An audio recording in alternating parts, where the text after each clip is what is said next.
آج اس ہستی کے نام کی محفل پاک ہے جو اخلاقیات میں سب سے اول ہیں، احسانات میں سب سے اول ہیں، عبادات میں سب سے افضل ہیں، اور اگر عاشقوں کے میدان کو دیکھا جائے تو اس میں ان سے بڑا کسی کا نام نہیں ہے۔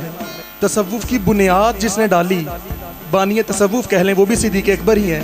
اور مقامات میں اب کیونکہ نبوت تو مکمل ہو چکی تھی تو اس کے بعد سب سے بڑا مقام صدیقیت ہی ہے، اور صدیقیت میں صدیقین میں بھی وہ اول ہیں، اس لیے ان کو صدیق اکبر کہا جاتا ہے۔ اعلیٰ حضرت فرماتے ہیں یعنی اس افضل الخلق بعد الرسول ثانی اسنین ہجرت پہ لاکھوں سلام۔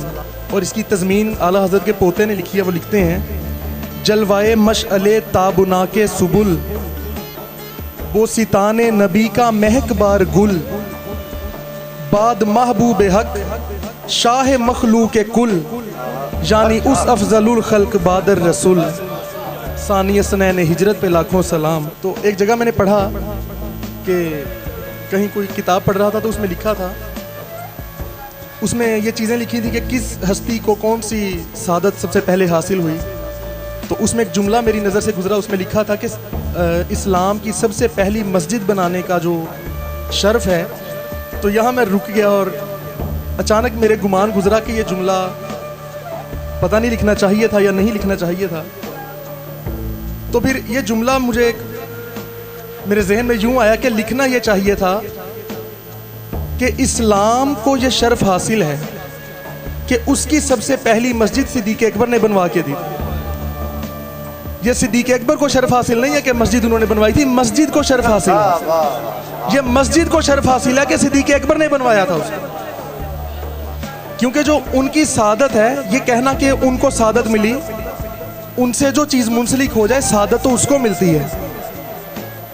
ان کی سعادت تو صرف ذات خدا اور ذات مصطفیٰ سے منسلک ہے، باقی جو کچھ بھی ہے وہ صدیق اکبر سے ہی ہے۔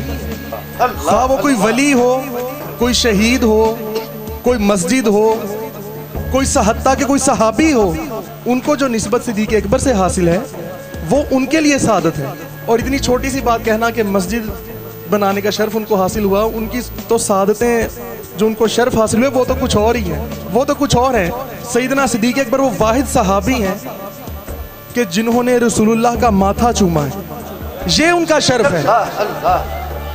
یہ شرف نہیں ہے کہ مسجد بنوائی تھی، شرف یہ ہے کہ رسول اللہ کا ماتھا چوما ہے سیدنا صدیق اکبر، وہ ماتھا جس کے ماتھے شفاعت کا صحرا رہا۔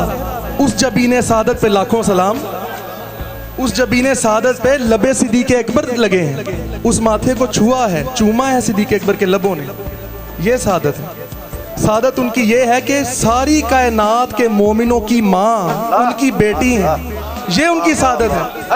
ام المومنین ہیں، زوجہ مصطفیٰ ہیں اور ان کی صاحبزادی ہیں۔ یہ کون سا شرف ہے کہ مسجد بنوا دی؟ وہ ایک ظاہر عالم کی بات ہے، یہ درویشوں کی باتیں اللہ اللہ اللہ ماشاءاللہ۔ اور اس کے بعد بہت عرصے بعد میں ایک حضرت علی کا خطبہ پڑھ رہا تھا تو اس میں وہی بات لکھی تھی جو میرے ذہن میں آئی۔ تو مولا علی فرما رہے تھے اس میں کہ اے صدیق اکبر، آپ اسلام پر سب سے زیادہ احسان فرمانے والے تھے۔ اب دیکھیں وہی بات آ گئی نا، وہ کسی لکھنے والے نے لکھ دیا کہ مسجد بنوائی تھی، یہ شرف حاصل تھا، لیکن مولا علی فرما رہے ہیں کہ اسلام پہ سب سے زیادہ احسان صدیق اکبر نے کیا ہے۔ تو یہ چیزیں میں عرض کر رہا تھا کہ یہ تو وہ ہستیاں ہیں کہ جنہوں نے اسلام پر احسان کیے ہیں، اور وہ صدیق اکبر جن کے بارے میں عمر فاروق اعظم نے فرمایا، اور فاروق اعظم اگر ایک رکا لکھ کے بھیجیں اور زمین کو کہیں کہ اپنا تیل اگل دے تو زمین بھی کہنا مانے، آگ بھی کہنا مانے، ہوائیں بھی کہنا مانے، سب کچھ جن کے تابع ہے۔ وہ فرماتے ہیں کاش میں ابو بکر کے سینے کا ایک بال ہوتا۔ عمر فاروق اعظم فرماتے ہیں کہ کاش میں ابو بکر کے سینے کا ایک بال ہوتا۔ یہ وہی صدیق اکبر ہیں۔ ساری کائنات کو اللہ اپنا ایک جلوہ دکھائے گا اور پھر فرمائے گا سب کی آنکھیں بند کر دی جائیں گی، اب میں وہ جلوہ دکھاؤں گا جو ابو بکر کی آنکھ کے سوا کوئی آنکھ نہیں دیکھ سکتی۔ قیامت کے دن ایک الگ تجلی جو صرف صدیق اکبر کو عطا ہوگا۔ اور صدیق اکبر وہ واحد صحابی ہیں جن کی صحابیت قرآن سے ثابت ہے. اذ یقول لصاحبہ جو فرمایا اللہ نے، اذ یقول جب وہ فرما رہے تھے، کہہ رہے تھے اپنے دوست سے.